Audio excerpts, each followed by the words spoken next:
Hi, Mrs. Isaacs here. Nice to see you. So, I found this book the other day, and I used to read this when I was a little girl, and it brought back so many happy memories because I loved the Meg and Mog books, loved them, and I hope you do too. Maybe you already have seen them and read them before. This book isn't actually my book. This one was actually my daughter's book. And I was having a good read through because there's some gorgeous pictures in here. And I just loved reading the story and remembering it.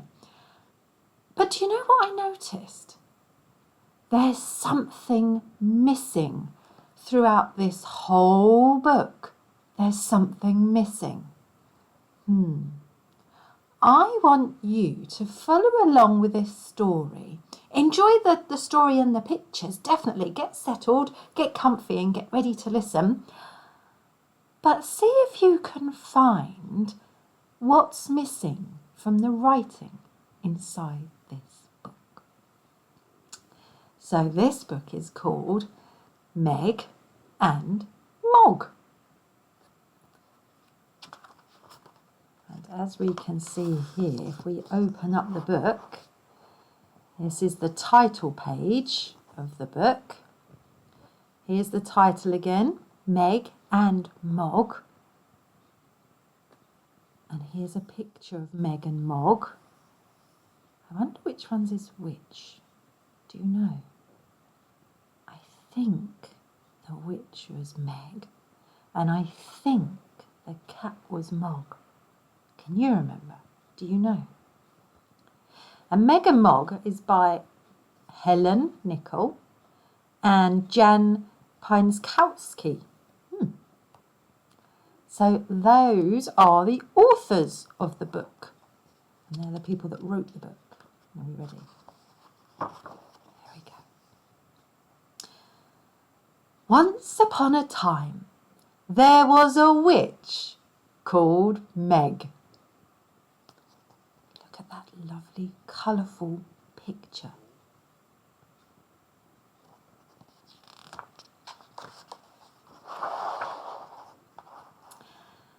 At midnight, the owl hooted 3 times and woke her up. Hoo, hoo, hoo. She got out of bed to dress for the spell party.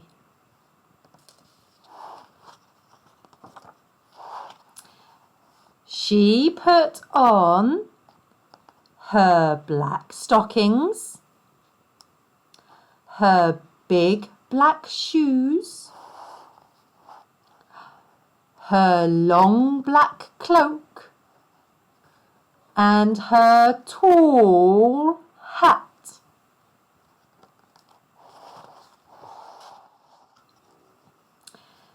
She went down the stairs to cook breakfast.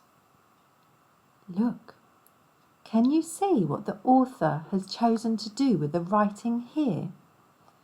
The writing is going down the stairs as well. This is the text, the writing part. And the text goes, she went down the stairs to cook breakfast. It's going down the stairs too. Clip clop. In the kitchen lay her big striped cat, Mog. He was fast asleep. Zzz, zzz. She trod on Mog's tail. Meow!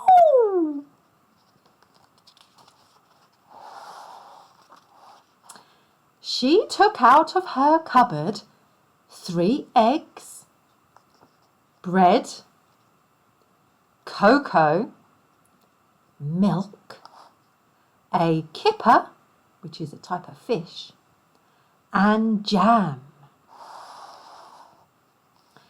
She put it all in her cauldron and stirred it up. Bubble, bubble.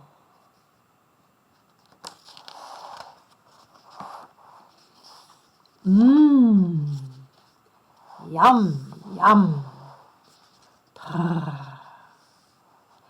There was plenty of breakfast for everyone.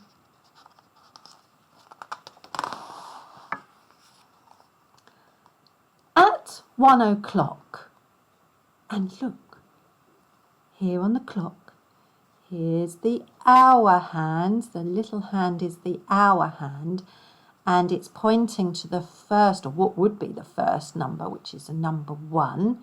So we know it's the hour of 1 there.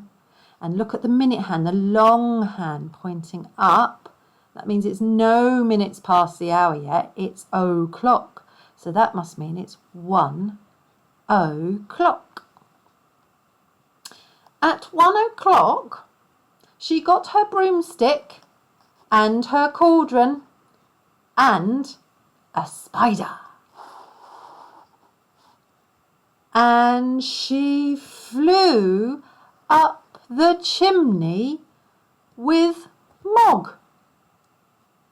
Look, the author has chosen to make the writing the same shape as the chimney again, just like they chose to do with the stairs. That makes it fun to read.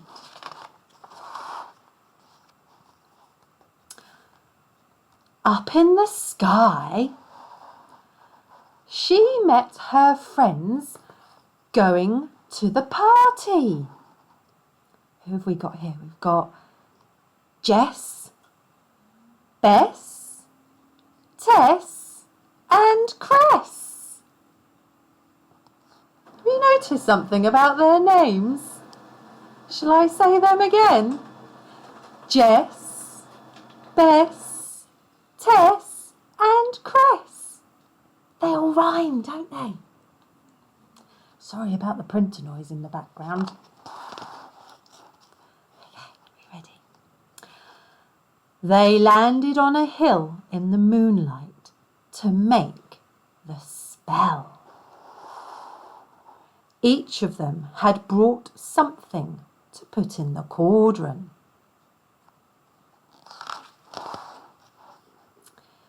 This is what they put in: a frog, a beetle, a worm, a bat, a spider.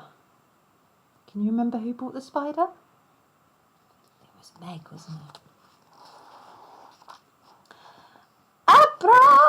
Abracadabra! They all stirred the cauldron as they chanted their spell. Frog in a bog, bat in a hat, snap, crackle, pop, and fancy that.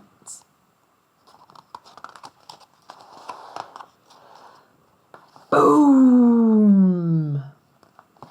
There was a flash and a bang. Something had gone wrong. Bess, Jess, Tess and Cress all changed into mice, and Mog chased them. Oh, I'll have to change them back next Halloween. Goodbye. Well, two things. First of all, did you spot what was missing through the whole book? Have a look at the text, the writing. What's missing? Do you know? I can see commas because they're making a list of all the names. I can see a capital letter at the beginning of my sentence. But hang on a minute. What's missing here and here? There are no full stops. Shall we have a look? And they're full stops. Did you spot it? Did you see what was missing? I bet you don't forget your full stops, do you, after every sentence? But just one more thing before we go. What Meg says here. So Bess, Jess, Tess and Cress all changed into mice. So there they are. There's the 4 witches. They've all become mice. And Mog, the cat, is chasing them. And what does Meg say? I'll have to change them back next Halloween. Well, what does that mean? If this is Halloween and she's not going to change them back until next Halloween, I'm thinking, does that mean those poor witches are going to spend a whole year, because Halloween only happens once a year, they're going to spend a whole year waiting for Meg to change them back? So what does that mean? They're going to be mice for a whole year. Oh dear. Well, I hope you enjoyed that book. I really enjoyed looking back through a book that I enjoyed when I was younger. Have you got any books like that? Any books that you enjoyed when you were younger? And look at these pictures and the way that she shaped her writing to fit with a picture. Do you think you could do something like that? Make a really colourful picture to go with a story and then have your writing fit the picture. I think that'd be pretty cool, wouldn't it?